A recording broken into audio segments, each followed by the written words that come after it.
gọ́fúnà Ògùn State kò sí kankan o èmi ò rí ẹ̀ka tó gọ́fúnà yìí ṣe o kò àbí báwo ni ẹ jẹ́ sọ fáàtì fún gọ́fúnà Ògùn State kò sí kankan o. Akramakumullah.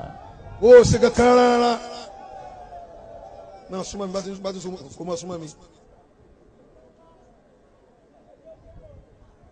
kò ṣe kankan kí ló dé gbogbo ibi tí n ti lọ láyé ní gbogbo àwọn Ògùn State yẹn yẹn bí sọmọ rí náà nì kákí kèé Mákindé o àti gómìnà Kwara wa ó ṣe kankan o kí ló kọ rẹ̀ náà Dàpọ̀ ó ṣe kankan kí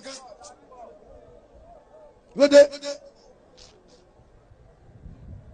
ẹ wọ bí ìlú ìṣẹ́yìn àti ẹ̀mẹ́tẹ̀ jagun tán kò dáná nọ́ńsẹ̀sì gbogbo eléyìí náà kí lẹ̀ ń ṣe ń bẹ̀ ẹ lórí parẹ́rẹ́ náà.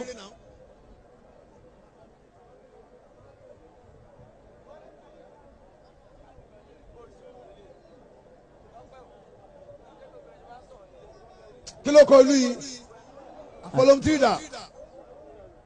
wọn náà ké tv yẹn máa ń dààmú sókè dáadáa.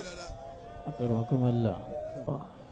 Dàpọ̀ Abíọ́dún ọlọ́run ó kún ọ o ọlọ́run ó tẹ̀lé ọ o kó o tó kú lórí oyè ṣèlú yìí o